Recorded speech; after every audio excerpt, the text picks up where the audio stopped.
Assalamualaikum warahmatullahi wabarakatuh. Dari kawasan Semeru, Kecamatan Layangan Kerinci yang kami pancarluaskan melalui frekuensi modulasi 99,0 Dallas FM Radio Nyuang Gito. Selamat malam untuk mitra Dallas dimanapun Anda berada. Selamat malam juga untuk pemirsa Facebooknya Bunda Putra Andalas yang sedang pantengin kita. Juga sabar lagi untuk menyaksikan dialog politik sesi keempat, Bu, ya, pada malam hari ini bersama 3 orang narasumber kita yang sudah hadir di studio Andalas, dan langsung saja kita sapa. Ini untuk sesi keempat kita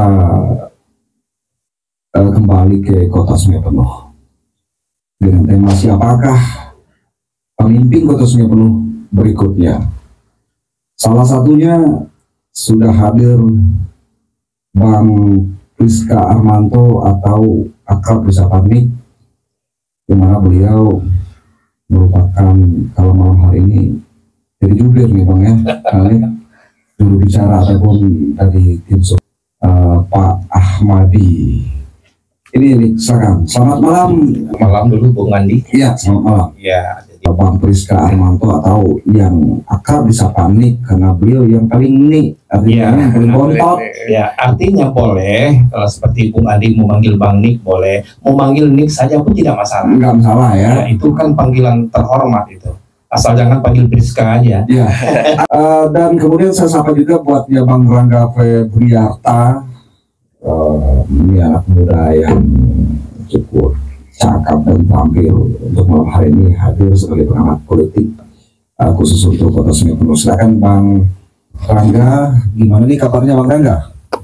Baik, terima kasih sebelumnya Bang. Iya, sama-sama. Alhamdulillah untuk kabar hari ini, terutama di Kota Sungai Penuh sedang hangat-hangatnya. Ya. Dan alhamdulillah kondisi kita bertiga sehat walafiat.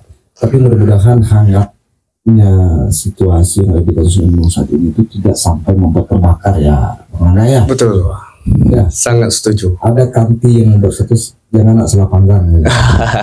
Jangan sampai. Jangan sampai ya, kita sama kita damai-damai bela. Oke, dan kemudian ada Realdi Simon Saputra sebagai aktivis atau mahasiswa pada malam hari ini. Selamat malam nih Bang Realdi. Selamat malam Bang. Sehat Bang Realdi? Alhamdulillah sehat Bang. Iya, luar biasa. Baik, kita kembali ke tema siapakah pemimpin Kota Sungai Penuh berikutnya ataupun untuk pada pemilihan pilkada serentak di November 2024 nanti. Saya ke Bang Rangga dulu lah, karena posisinya di tengah ya, Bang Rangga. Apa informasi terbaru saat ini yang sesuai dengan bagaimana Bang Rangga mengamati dalam kontestasi jelang Pilwako 2024 ini, Bang Rangga? Baik, sesuai dengan tema kita malam ini sebenarnya cukup menarik Bang. Ya. Tema yang diambil oleh Andalas. Karena itu adalah sebuah momen yang pas kalau kita. Kita lihat kondisi sekarang di Kota Sungai Penuh, banyak sekali bakal calon yang bakal siap maju untuk pertarungan Pilwako. Ada berapa nih Bang? Yang sudah menyatakan diri itu ada 5. 5 ya? 5. Sama dong sama kabupaten. Oh sama Bang ya? Iya. Termasuk maju secara independen itu ada juga 1. Nah jadi 5 bakal calon yang akan bertarung nanti ya. Mungkin saya lanjut Bang, Iya. terkait dengan pembicaraan kita hari ini, bagaimana secara kasat mata kita mengamat kondisi politik Sungai Penuh hari ini. Terutama kita lihat dari segi calon, tentu ini hal yang menarik bagi kami kalangan muda. Terus dan juga menarik bagi Kota Sungai Penuh karena ada incumbent yang maju, tetapi ada 4 yang lainnya juga ikut maju. Itu sebuah hal yang fenomena bagi kita. Kenapa? Karena inilah jarang kita temui incumbent banyak yang siap untuk bertarung. Ada incumbent yang maju dan kemudian ada keempat lainnya. Iya, tuh. Bukannya incumbent itu ada 2, Bang Rangga? Incumbent ya betul ada 2. Ya. Satu langsung Pak Ahmadi, yang kedua Bang Antos. Nah, Jadi ada 3 yang lainnya. ada gitu 3 ya? yang lainnya. Itu hal yang menarik kalau bagi kita, Bang. Kenapa? Karena sosok incumbent ini dikenal dengan basis yang kuat gitu loh. Sementara yang lainnya siap untuk bertarung bersama dengan mereka. Berarti yang lainnya nggak kuat dong? Kuat itu, Bang. Kita akui kekuatannya. Karena mereka memiliki basis yang ya tempat-tempat tersendiri. Contoh di daerahnya masing-masing gitu loh. Itu adalah fenomena kalau bagi kita. Selanjutnya terkait dengan hari ini incumbent ada yang maju, itu merupakan sebuah apa ya? Sebuah daya tarik kalau kita untuk diskusikan. Karena apa? Karena tentunya hal ini tidak jauh dari yang namanya visi dan misi. Nah, nanti kita bicara visi dan misi, mungkin bisa langsung oleh tim Pak Ahmadi yang menyampaikan. Nanti kita sekedar mengamati.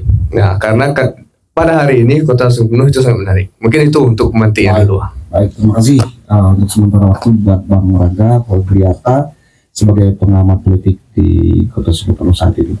Saya ke Bang Priska Armanto. Nah, atau Nick ya. Iya. Nick, untuk kesiapan dari Pak Ahmadi sendiri saat ini sejauh mana nih? Ya, insya Allah kalau terakhir kabar berita kemarin itu sudah ada rekom dari Partai PDIP Perjuangan yang sebelumnya itu dari Partai PKS. Nah, tentu sudah dalam artinya tiket untuk menuju Pilwako pendaftaran yang insya Allah tanggal 27 Agustus ya. Tahapan untuk pendaftaran di KPU sudah insya Allah tidak ada lagi kendala karena sudah memenuhi syarat dalam hal partai tadi. Dan kemudian apa yang membuat Pak Ahmadi beserta timnya yakin untuk melanjutkan Kota Sungai Penuh Berkeadilan Jilid 2 ya? Ya seperti ini, kalau untuk ini visi misi beliau maju berkeadilan dan berkelanjutan. Nah seperti itu. Karena apa? Dalam rentang boleh dikatakan hanya 2 tahun. Nah, kenapa saya katakan 2 tahun? Beliau dilantik itu tanggal 26 Juni 2021. 26 Juni 2021. Nah, dalam 2021 itu kan rancangan pemerintahan sebelumnya. Dan tahun 2022 pun rancangan yang pemerintah sebelumnya. Yang seperti itu ya. Nah, karena dirancang dulu. Jadi yang maksimal rancangan agar visi misi beliau bisa maksimal itu adalah 2022, rancangan 2022, pelaksananya 2023. Nah, artinya kalau dihitung dari 2023 sampai 2024 Agustus hari ini itu sudah rentang 1,5 tahun. Kalau untuk mengatur atau apapun ya tidak bisa seperti semudah membalik telapak tangan dalam rentang waktu yang 1 tahun itu. Jadi makanya perlu yang dikatakan Bung Andi tadi jilid 2 berkelanjutan seperti itu. Oke, baik. Saya ke Bang Realdi Sigmon Saputra sebagai aktivis juga seorang yang sukanya kerjanya ngeritik aja ya. Ini saya harapkan langsung nih pada malam hari ini. Ya dengan tim sukses incumbent. Nah, bagaimana Bang Realdi dan kawan-kawan mahasiswa maupun aktivis melihat seperti apa yang disampaikan tadi oleh Nick yang boleh dikatakan kurun 2 tahun memimpin Kota Sungai Penuh. Gimana ya? Baik, terima kasih pada Bang Andi. Kalau kami dari rekan-rekan mahasiswa melihat fenomena pilkada di Kota Sungai Penuh seperti yang dikatakan oleh Bang Rangga tadi memang menarik karena ada 2 calon petahana yang akan maju dan 3-nya adalah calon-calon baru. Yang membuatnya lebih menarik lagi itu adalah bahwa hasil survei dari salah satu lembaga survei mengatakan bahwasanya tingkat kepuasan masyarakat di Kota Sungai Penuh pada petahana saat ini hanya di angka 26%. Iya. Artinya apa? sangat banyak ruang-ruang yang dapat diekspos oleh para calon-calon yang lain untuk mengganggu yang namanya basis petahana itu tadi. Artinya kalau kami melihatnya sangat menarik dari rekan-rekan mahasiswa mengenai pilkada di Kota Sungai Penuh, khususnya di Pilwakon ya. Namun ada sisi yang membuat saya mengatakan bahwasanya sisi yang tidak menarik bagi kami di mahasiswa karena kurangnya perang ide dan gagasan mengenai bagaimana seharusnya para calon atau bakal calon itu untuk menyelesaikan permasalahan yang ada di Kota Sungai Penuh. Contohnya, artinya di era yang sangat maju seperti saat ini, banyak media seperti media sosial dan lain-lain, seharusnya para bakal calon itu lebih mengedepankan ide dan gagasan bagaimana tentang perubahan untuk Kota Sungai Penuh. Jangan sampai diskusi-diskusi di ruang publik itu hanya diwarnai dengan isu-isu primordial tadi, kedaerahan atau sebagainya. Kami dari rekan-rekan mahasiswa ingin mendorong para bakal calon untuk lebih bagaimana mengedepankan perang ide dan gagasan. Mungkin itu Bang Andi. Oke, baik. Saya kembali ke Nick ini. Nick, sebelum menyambung dan menyambut apa yang disampaikan oleh Aldi sebagai aktivis atau mahasiswa pada hari ini, ada satu hal yang secara tidak langsung ingin saya tanyakan ini. Ya. Kenapa toh pada akhirnya Pak Ahmadi memilih untuk bersimpang jalan dengan Antos?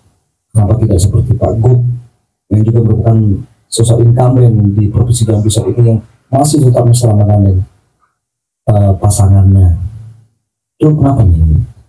Ya, kalau untuk persis detailnya tentu mereka berdua yang paling tahu ya. Ya barangkali ada disampaikan. Nah, jadi gini, kalau saya melihat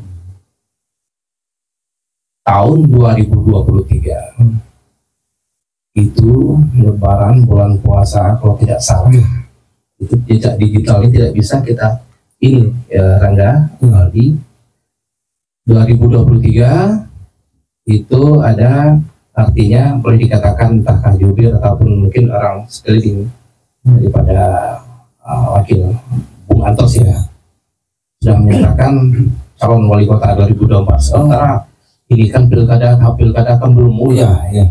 Apa rasanya seandainya sekarang katakanlah Bung Andi sekarang ketua Karang Taruna, saya wakil, 2 tahun lagi loh habis. Sekarang saya sudah merancang-rancang ya udah nanti kita ini ya maju bisa jadi sementara kan masih bisa 2 periode seperti itu. Artinya sangat maaf pada malam hari ini merasa terganggu enggak Bung Andi dengan hal-hal seperti itu yang saya lihat secara kasat mata di media sosial. Nah begitu. Baik. Dan kemudian ini bagaimana Nick selaku baik itu sebagai jubir Pak Ahmadi pada malam hari ini ataupun sebagai tim sukses yang dipercayakan untuk duduk di kursi Panas Andalas menanggapi apa yang disampaikan oleh aktivis tadi tentang indeks penilaian yang 26% ini. Gimana nih? Ya itu sah-sah saja ya kan, survei mengatakan hal-hal seperti itu ya. Dan kita juga kalau Bung Andi bilang malam ini kita jubirnya Pak Ahmadi, oke terima kasih juga. Dan pada malam hari ini itu saya di WA oleh beliau, Pak Wako sendiri untuk hadir undangan daripada Radio Andalas. Jadi saya merasa juga bangga dong, ya. Dan saya siap untuk malam ini. Artinya apa pertanyaan tadi? Ya tentang penilaian kepuasan masyarakat itu 26%. Iya, itu sah-sah saja penilaian seperti itu dan kami pun sangat berterima kasih dengan adanya seperti itu. Tentu kita akan selalu berbenah untuk hal-hal yang baik untuk Kota Sungai Penuh yang kita cintai. Baik. Dan kemudian juga secara tidak langsung ini merupakan masukan ini dari rekan-rekan mahasiswa tentang bagaimana mereka menginginkan adanya gagasan dan ide-ide yang secara transparan itu gimana nih menanggapi? Oh, ide-ide transparan ya. Artinya memang visi misi beliau maju berkeadilan dan berkelanjutan. Berkelanjutan artinya dalam hal ini berkelanjutan di segi ekonomi misalnya, berkelanjutan di segi sosial, berkelanjutan dari segi kelestarian lingkungan. Nah, itu tentu harus ya tidak seperti yang saya katakan tadi, tidak seperti membalik telapak tangan. Itu butuh waktu, ya kan? Dan insya Allah Pak Ahmadi Zubir untuk periode kedua sampai 5 tahun ke depan ini clear saya rasa untuk Kota Solo ke depan. Baik, saya kembali ke Bang Rangga nih, Bang Rangga. Dari kelima balon ini, ya, itu bagaimana Bang Rangga melihat artinya? Apakah kelima-limanya ini secara tidak langsung sudah menuangkan visi misi mereka? Artinya, ketika secara tidak langsung mereka berkompetisi di ajang Purwako Sungai Penuh 2024 ini, mereka itu betul-betul punya ide dan gagasan untuk dijual secara tidak langsung kepada masyarakat sebagai nilai tawarnya. Gimana? Oke.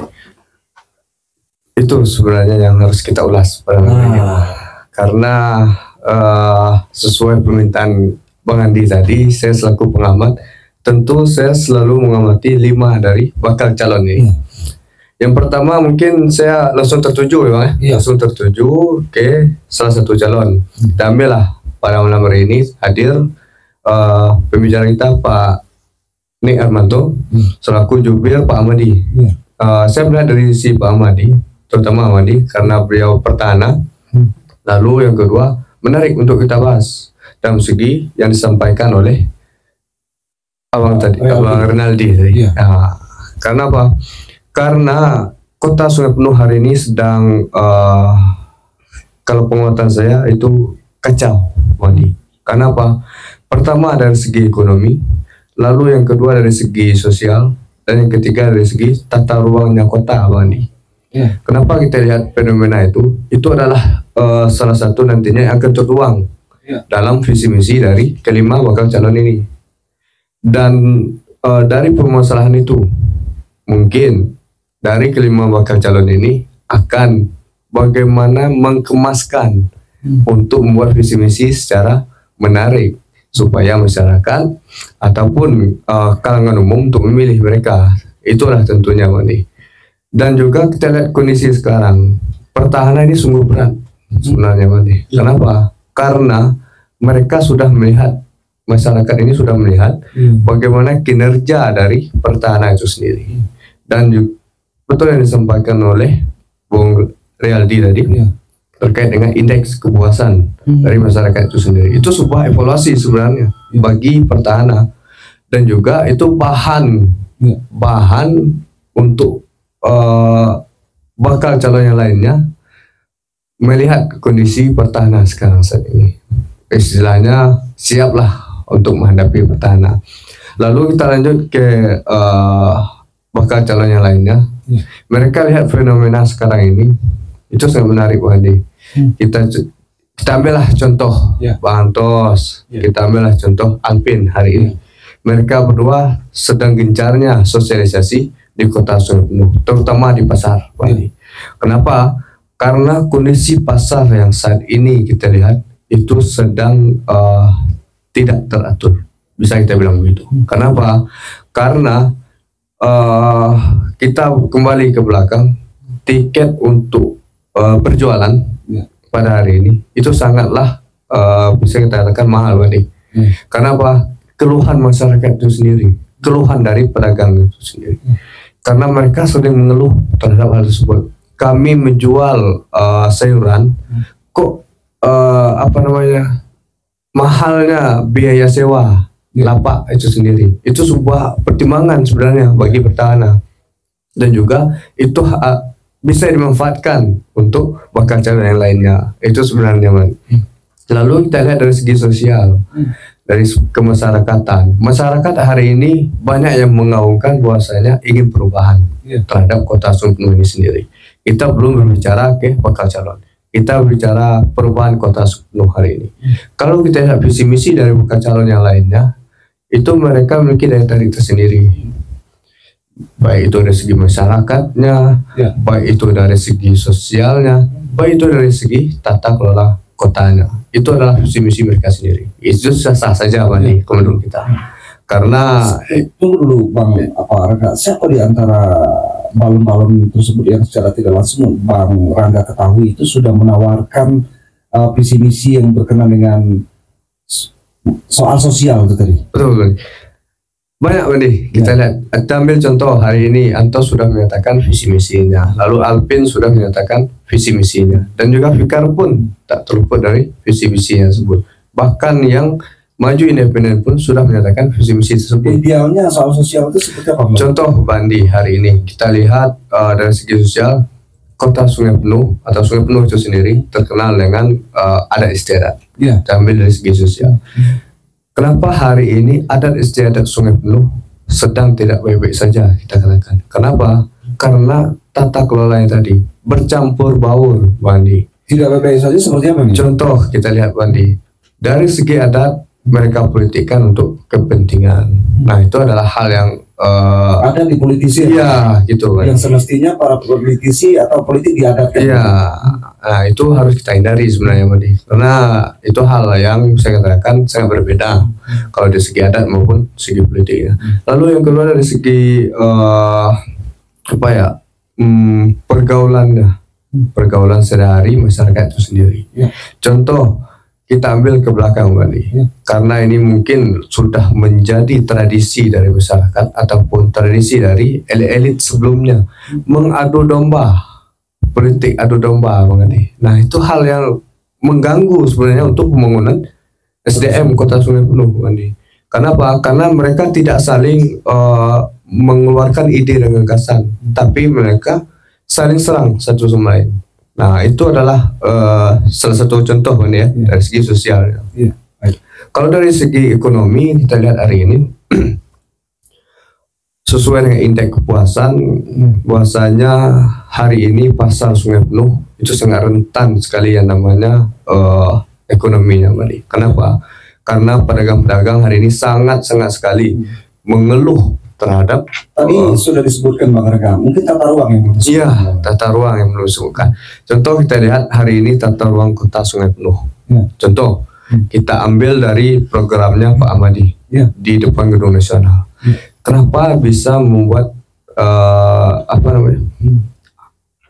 kelola itu demikian? Nah, tentu punya alasan sendiri. Sesungguhnya kita Sungai Penuh ini belum cocok dengan hal itu. Kenapa? Karena ada hal yang harus kita contoh dari kota-kota lain. Untuk membuat itu kita belum terbiasa. Kita lihat Bandi hari ini, kenapa mereka membuat demikian, lalu ada masyarakat yang mengeluh terhadap hal tersebut. Ya karena itu tadi, tata kelolanya belum pas, belum cocok dengan kultur dari masyarakat itu sendiri. Baik, saya rasa cukup dulu Bang Rangga ya. Ini kalau saya melihat bagian dari konsekuensi lah. Ya, kenapa kita katakan demikian?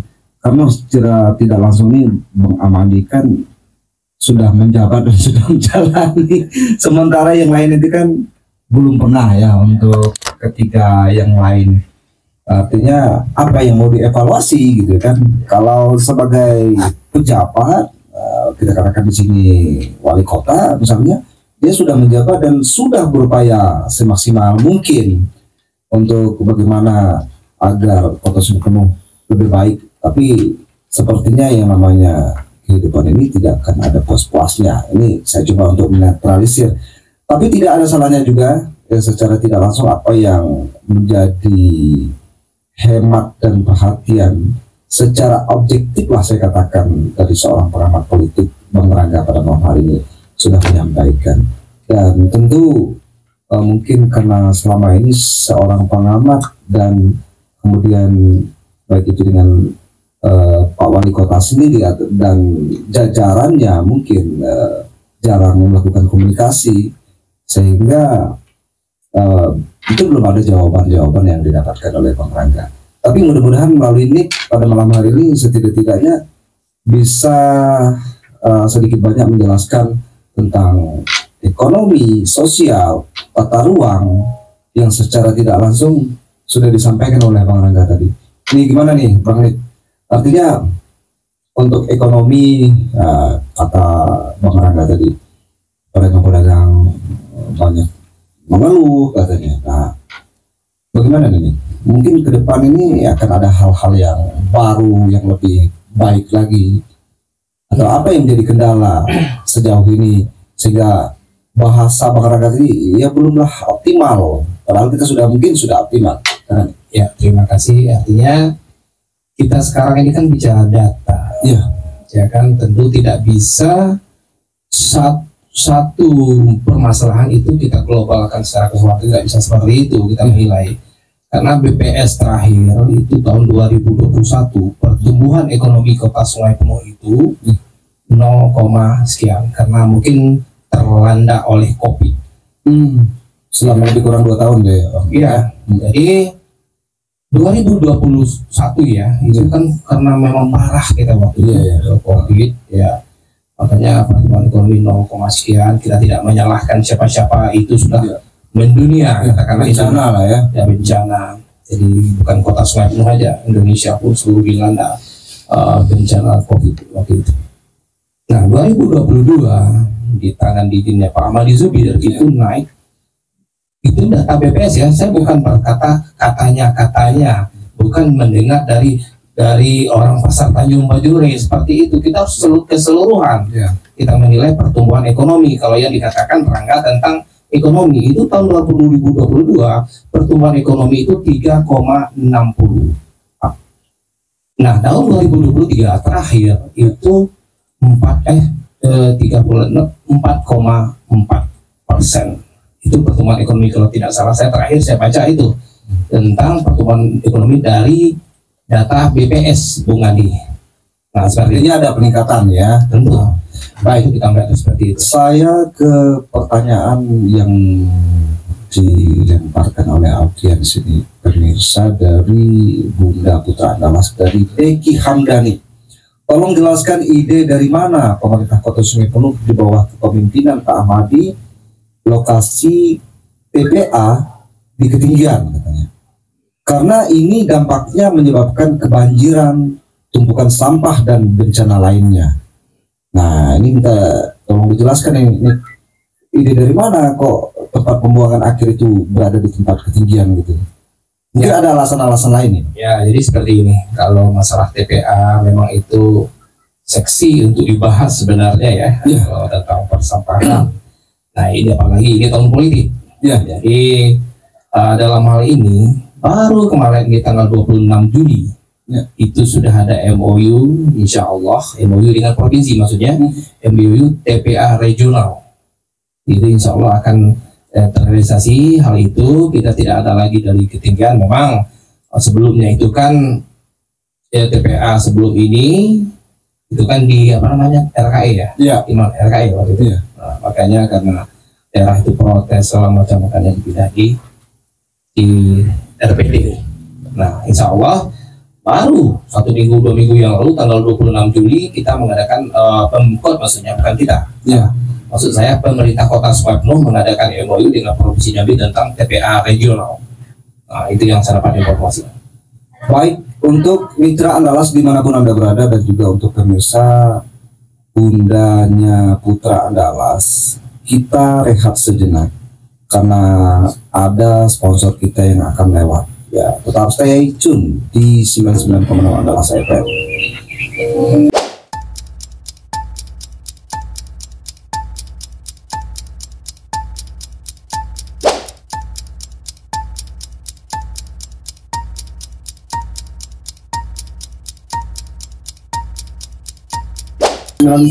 Kawan Andalas FM Radio. Kita kembali bersama saya Andi Andalas di ajang dialog politik pada malam hari ini dengan tema siapakah pemimpin Kota Sungai Penuh berikutnya. Dan untuk malam hari ini sekali lagi kami sampaikan terima kasih atas sponsor kami, ada Kopi Taki, kopi tanah Kincai. Nah, Kopi Taki adalah kopi robusta asli Kabupaten Kerinci Jambi yang telah menembus pasar internasional. Dan juga ada teh hitam Besti untuk mengobati segala macam penyakit kecuali kematian yang tidak bisa disembuhkan oleh Besti. Oke, saya kembali ke Bang Nik dan mohon bersabar juga untuknya Bang Realdi dan juga Bang Rangga ya. Ini nampaknya menarik ini ya dari apa yang disampaikan oleh Bang Nik. Tentunya kita semua, terkhusus masyarakat Kota Sungai Penuh ingin tahu tentang visi dan misi Pak Ahmadi untuk 2024 hingga 2029 ini, Pak. Silakan, Pak. Ya, sebenarnya sudah saya sampaikan tadi. Ya, tapi mungkin belum lengkap, Belum detail ya. ya belum detail. Jadi visi misi Pak Ahmadi Zubir adalah maju berkeadilan dan berkelanjutan. Nah, tentu berkelanjutan di sini yang saya sampaikan tadi tidak cukup dengan rentang waktu yang boleh katakan 1,5 tahun untuk mengurus kota ini. Tapi berkelanjutannya di segi ekonomi. Nah, ekonomi mungkin kita sumber daya alam kita tidak begitu besar. Tentu banyak kita garap di katakan di bidang wisata, ekowisata atau ekoturism. Ya, jadi dalam hal ini menjadi pariwisata, dan perlu Bung Andi tahu dan juga Dinda, Aldi dan Rangga, tahun 2021 itu pengunjung baik itu yang dalam turis yang regional ataupun mancanegara itu 10.000, dan naik signifikan terakhir tahun 2023 itu mencapai hampir 188.000. Luar biasa pengunjung untuk daerah wisata. Nah, itu di segi yang ekonomi. Nah, dan di segi berkelanjutan, di segi sosial yang kami katakan, ini tidak kita menyalahkan siapa-siapa, tidak, kita kan berdasarkan fakta dan data. Dulunya kota Sungai Penuh ini berdiri tahun 2008. Kalau tidak salah 2008 ya, 2008 sudah hampir 15 tahun lebih. Nah, dari segi sosial ataupun keagamaan, MTQ kita lah contohnya. Itu kalau tidak Kerinci juara 11, kita Kota Sumur juara 11. 11-12 lah ya. Ya, 11-12, 10-11. Nah, semenjak kepemimpinan Ahmadi Zubir 2000 MTQ 2022 itu di kabupaten di Kota Sungai Penuh itu mendapat ranking 4. Ya, pernah juga karena biasa itu dalam politik biasa itu kan tuan rumah. Nah, diadakan lagi ke Sololangon 2023. Di situ meraih ranking 5 besar. Tidak jauh beda. Artinya disinilah kita lihat bahwa Pak Ahmadi Zubir ini serius untuk membangun Kota Sungai Penuh. Tentu tidak segampang membalik telapak tangan. Itu yang bisa kita lihat. Itu tidak bisa kita pungkiri gitu. Dan tahun ini 2024 itu diadakan MTQ di Kabupaten Kerinci. Bulan Oktober atau November besok ini kalau tidak salah. Insya Allah kita bisa 3 besar di situ. Nah, artinya dari segi pembangunan ini kan bukan bisa kita lihat hanya dari segi fisik saja. Fisik itu bisa 1 malam bisa selesai barang ini kalau asal ada uang. Ya kan, tapi pembangunan SDM-nya, sumber daya manusia ini yang saya perhatikan. Beliau membangun, katakanlah seperti 1 rumah 1 sarjana itu sudah hampir 700 orang yang dibiayai oleh pemerintah Kota Sungai Penuh. Itu program yang sudah beliau luncurkan. 1 rumah 1 sarjana, tentu dengan kriteria tertentu. Nah, tentang yang dikatakan Dinda Rangga tadi yang di depan Gedung Nasional. Ya, mungkin kita akui di situ ya ada sedikit, tapi insya Allah itu kan belum maksimal 100% itu di Gedung Nasional, karena ada lagi pembangunan yang lainnya untuk membenahi lah. Itu memang masukan-masukan dari masyarakat, dari orang-orang yang kompeten itu kita terima. Nah, seperti itu. Oke, dan kemudian juga ini apa alasan Pak Ahmadi ini memilih Bang Ferry Satria? Oh, kalau hal itu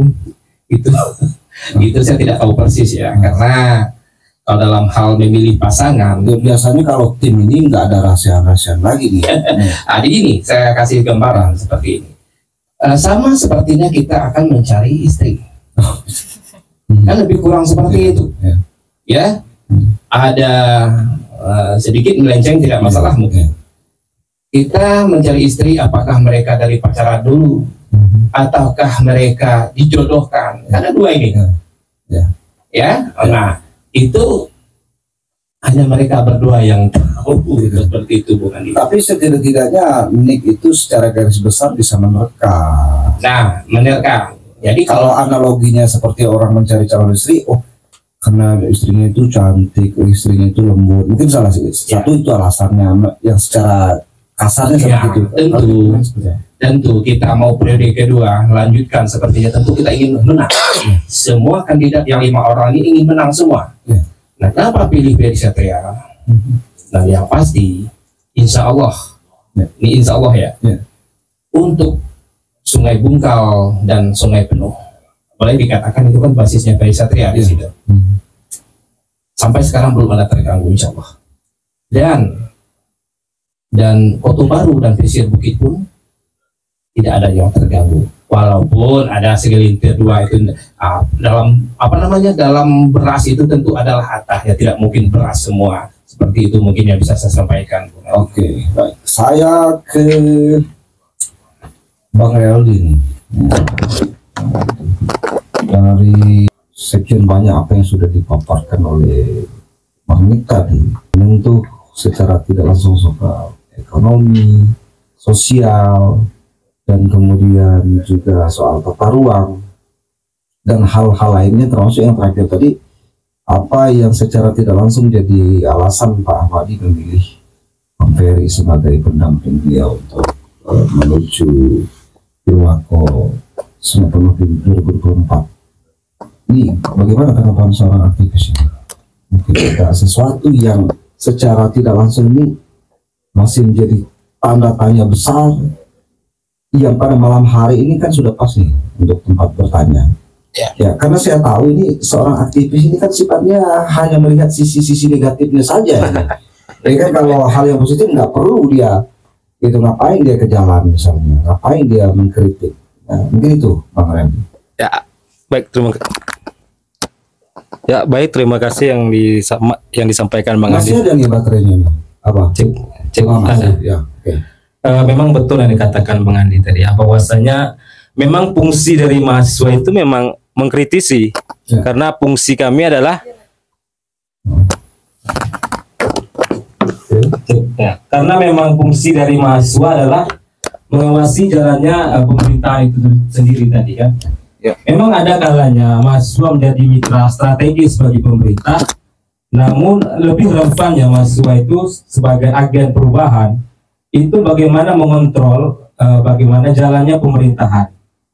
Nah, yang jadi tanya-tanya besar yang seperti yang ditanyakan Bang Andi tadi, kembali ke yang saya sampaikan di awal, dari survei yang saya sampaikan di IRC tadi, survei dari IRC, bahwa tingkat kepuasan masyarakat itu hanya 26%. Yang mana kalau untuk seorang petahana itu merupakan hal yang menurut saya Itu yang survei itu kredibel atau enggak? Saya rasa kredibel IRC itu, bahwasanya ya, kalau kita ambil contoh saja di skala nasional, Pak Jokowi itu sebagai seorang petahana, survei tingkat kepuasan masyarakat dulu ketika beliau maju melawan Pak Prabowo itu di angka 60-70% sebagai seorang petahana, karena kita memiliki modal awal, karena kita telah bekerja, beda dengan calon yang lain. Nah, seperti kita ambil contoh, memang banyak lah, kita tidak memungkiri ada juga hal-hal yang beliau kerjakan, tapi banyak PR yang menjadi catatan kami dari mahasiswa. Seperti salah satunya masalah infrastruktur. Tadi penilaian terhadap analoginya Pak Jokowi ya. Beliau sudah bekerja, tapi indeks penilaian kepuasan masyarakat masih sangat tinggi. Ya kan? Di atas angka 50. Nah, kalau ini di bawah 26. Di bawah. Artinya tentu itu yang menjadi tanda-tanya besar dari mahasiswa, apa yang beliau sudah kerjakan gitu kan. Tapi tadi Bang Nick sudah menyampaikan secara tidak langsung di masa-masa kepemimpinan beliau itu dilanda bencana COVID tadi. Nah, bagaimana mahasiswa menanggapi? Pak Jokowi juga dilanda COVID tadi kan. Tapi artinya bagaimana seorang pemimpin itu memang betul-betul itu yang kita, seperti yang saya katakan, bagaimana gagasan atau idenya bahkan di situasi yang sulit pun bisa tetap mengelola pemerintah itu berjalan dengan lancar, dengan semestinya. Nah, seperti saya ambil contoh tadi masalah infrastruktur, banyak saya kan kuliah di Sungai Penuh, kebetulan kadang jalan itu kan masih banyak yang berlubang, kemudian segala macam sampah di tepi jalan. Kemudian satu hal yang menjadi catatan penting bagi kami rekan-rekan mahasiswa adalah masalah penegakan hukum tentunya. Jalan yang mana nih Bang Revi? Contoh Jangan ditunjuk jalan nasional. ya itu kan di wilayah kota Sungai. Secara tidak langsung kami mahasiswa kan melihat faktanya begitu kan. Kemudian masalah penegakan hukum tadi. Ketika dulu kami ingat ketika HUT, kalau tidak salah HUT pemerintah Kota Sungai Penuh, itu kami dari aliansi mahasiswa turun melakukan aksi istilahnya demo tadi kan di depan kantor DPRD Kota Sungai Penuh. Dan di sana kami terjadi tindakan represif dari aparat. Itu menjadi catatan juga sebagai bagaimana seharusnya ada koordinasi lah antara pemerintah kota dan pihak keamanan dalam mengawal teman-teman mahasiswa menyampaikan aspirasinya begitu lah. Dan masih banyak lah catatan-catatan lain yang saya kira kalau saya sampaikan satu-satu nanti habis waktu kita lah. Masih ada waktu kok. Masih mungkin itu dulu baik Bang Realdi. Tapi saya menanggapi sedikit ini, bukan maksud untuk melakukan pembelaan juga ya. Saya juga berusaha seperti Bang Rangga, objektif pada malam hari ini. Kalau analoginya Pak Jokowi tadi, beliau ini kan anggaran negara. Anggaran APBD Kota Sungai Penuh, saya sekilas dapat info ini paling kecil ini. Mungkin itu bisa menjadi salah satu alasan sehingga lambannya pembangunan di kota. Gimana, Bang? Ya, kalau kita ambil logikanya seperti itu, anggaran negara itu besar karena negara yang diurusinya juga besar. Nah, sedangkan Sungai Penuh pun mungkin kalau kita bicara anggaran, tentu dalam hal pengelolaan anggaran itu pemerintah tidak mungkin salah dalam mengukur atau menentukan porsi-porsi untuk tiap daerah. Artinya tinggal bagaimana kita memanfaatkannya tepat sasaran atau tidak. Begitu mungkin. Saya ke Bang Rangga. Nyambung aja nih apa yang disampaikan Bang Realdi dan juga apa yang disampaikan oleh Nick tadi. Secara tidak langsung ini kan kalau saya melihat ini seorang pengamat pada malam hari ini agak mengkritik juga ini. Sudah layaknya seperti seorang aktivis ini. Jangan pulau lu aja kita lagu. Silakan apa Bang Rangga. Oke, baik. Terima kasih Bang Andi. Sesuai dengan tema kita hari ini, siapakah pemimpin Kota Sungai Penuh untuk ke depan? Kembali lagi yang disampaikan oleh Bung Rianti tadi, masalah banyak permasalahan yang muncul di Kota Sungai Penuh hari ini. Terutama saya menarik yang beliau sampaikan di awal tadi, tidak adanya dialog terbuka untuk mahasiswa. Karena kita tahu kan ya, anak muda butuh yang namanya gagasan ataupun penuangan tempatnya. Tempatnya nggak ada loh. Gimana nih saya menuangkan ide saya? Nah, itu mungkin sekali-sekali diundang, hearing ya. Ya, betul. Lalu kita lanjut ke yang disampaikan oleh Nick tadi terkait dengan permasalahan pasangan yang Bang Andi sampaikan. Kita melihat kenapa betul yang Bang Andi sampaikan tadi pertanyaannya. Kenapa kok Pak Ahmadi ini memilih Bang Ferry Satria sebagai wakilnya? Nah, saya kembali lagi ke belakang sebagai pengamat melihat kalau tidak salah survei PKS, internal PKS itu sudah rilis sebelum Juni kalau nggak salah, bahwasanya melihat indeks kepuasan tadi terhadap incumbent atau Pak Ahmadi, tapi kok bisa bergandeng gitu.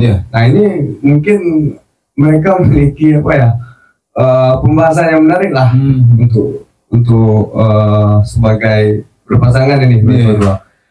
Karena kalau kita lihat yang disampaikan oleh Nick tadi, Ferry memiliki kekuatan di dua kecamatan, Sungai Penuh dan Sungai Bungkal. Lalu Pak Ahmadi memiliki kekuatan di Kota Baru dan Pesisir Bukit. Ada sebagian yang tidak ke beliau, begitu rasanya. Kita lihat misalnya sekarang kita kembali lagi ke pemilu kali. Bahwasanya Ferry Satria ini pernah maju untuk DPR provinsi. Kalau kita lihat dari suara beliau di seluruh kabupaten kota yang ada di Kerinci dan Sungai Penuh, suara beliau hampir ya sekitar 6.000. Lalu beliau maju di Pilwako. Apa landasan beliau ini? Nah, itu tanda tanya besar bagi masyarakat sebenarnya. Beliau mengklaim bahwasanya kota Sungai Penuh, khususnya kecamatan Sungai Bungkal dan Sungai Penuh, basis beliau. Tapi kok suara beliau kembali lagi ke pemilu, kok suara beliau sebanyak demikian. Nah, mungkin itu tanda tanya bagi kita semua, dia. Lalu kita lihat dari segi permasalahan sampah itu, berkali-kali setiap Pilwako selalu itu yang dibahas, selalu itu yang digali. Itu sebenarnya adalah tergantung ke pemerintahan itu sendiri, Pak. Karena itu mungkin kota Sungai Penuh hari ini masih bergelut dengan dunia sampah. Bahkan hari ini kita lihat TPA kita pun tidak ada. Nah, itu PR sebenarnya. Kalau kita lihat kondisi sekarang, seharusnya sudah saatnya kabupaten maupun kota Sungai Penuh ini saling bekerja sama untuk menentukan di mana TPA ini. Karena jangan sampai pembangunan kita kota Sungai Penuh tersangkut dengan sampah itu sendiri. Ini Bang Rangga, ini langsung closing statement ya. Nah, sudah berada di penjuru bersama dia. Cukup Bang Rangga ya? Oke, saya ke Bang Nik. Nih, langsung closing statement Bang Nik. Apa kira-kira yang masih mengganjal yang perlu dijawab dari seorang pengamat maupun aktivis? Ya, sedikit ini, cuman bagi saya tidak masalah ya. Saya memang setiap apapun kegiatan pemuda, asal itu positif saya apresiasi. Cuman yang anehnya dalam ini aktivisnya orang Semono, bukan orang kota Sungai Penuh. Nah, walaupun Adinda secara Adinda Renaldi kuliah di kota. Iya, kan termasuk kota Sungai Penuh itu ya. Sama seperti ini, teman tidak masalah. Sama seperti ini, kita mau ribut, mengaktivis dialog ini, mengkritik Malaysia. Kira-kira seperti apa itu? Ada yang tidak pas saja sepertinya, tapi tidak masalah. Paling tidak kita ambil positifnya. Setiap kritik itu tuh kan sama dengan multivitamin. Mudah-mudahan Pak Ahmadi Zubir pun mendengar pada malam hari ini. Setiap kritik yang bagus, beliau bukan anti kritik. Saya tahu itu. Setiap yang kritik beliau akan cerna, evaluasi, dan beliau memang tahu ya sangat-sangat serius untuk membangun kota Sungai Penuh ini. Dan betul juga kata Bung Andi tadi, saya bingung ini, seperti Rangga ini kok dia pengamat tapi seperti aktivis juga, tidak juga masalah. Tidak masalah ini. Artinya apapun yang mereka sampaikan itu akan menjadi bahan evaluasi kita. Nah, tentu anak-anak muda, baik itu pengamat Rangga sebagai pengamat politik pada malam hari ini maupun Renaldi sebagai aktivis, ya benar, saya pun tahu yang kita kritik itu kan yang salah, yang bagus tidak pernah kita apresiasi, yang prestasi tidak pernah kita kemukakan. Seharusnya itu pun juga harus kita ini. Dari awal saya sampaikan, mungkin katakanlah itu sebagai sebuah konsekuensi untuk seorang pemimpin ya. Memang nasibnya seperti memang itu, pemimpin ini kan pernah siapa mengatakan pemimpin itu kan menderita. Siap memimpin, siap menderita. Itunya. Salah satu penderitanya itu dia itu harus banyak menelan kritikan. Memang. Jadi baik, cukup Bang Nik ya. Saya rasa itu. Terima kasih untuk Bang Nik, Bang Rangga, Bang Reldi, dan juga untuk Facebooknya Bunda Putra Andalas, dan juga untuk pendengar Radio Andalas FM dimanapun Anda berada yang sudah pantengin kita, dan saksikan terus, simak terus untuk episode selanjutnya di Radio Andalas FM dan di Facebooknya Bunda Putra Andalas. Kita akan bagi semua porsi terhadap tim sukses, baik itu calon Bupati Kerinci maupun calon dari pemerintah Kota Sungai Penuh, calon wali Kota Sungai Penuh. Sampai nantinya kita juga akan menghadirkan paslon-paslon, tapi untuk paslon ini kan terakhirnya tanggal 29 Agustus itu pendaftarannya. Nanti setelah semuanya siapa-siapa nantinya yang memang sudah mendaftar, berarti itulah calon yang sah menurut regulasi dari KPU. Kita senantiasa netral, profesional dalam mengundang setiap narasumber yang hadir di sini. Saya Alin Andalas pamit undur diri. Assalamualaikum warahmatullahi wabarakatuh.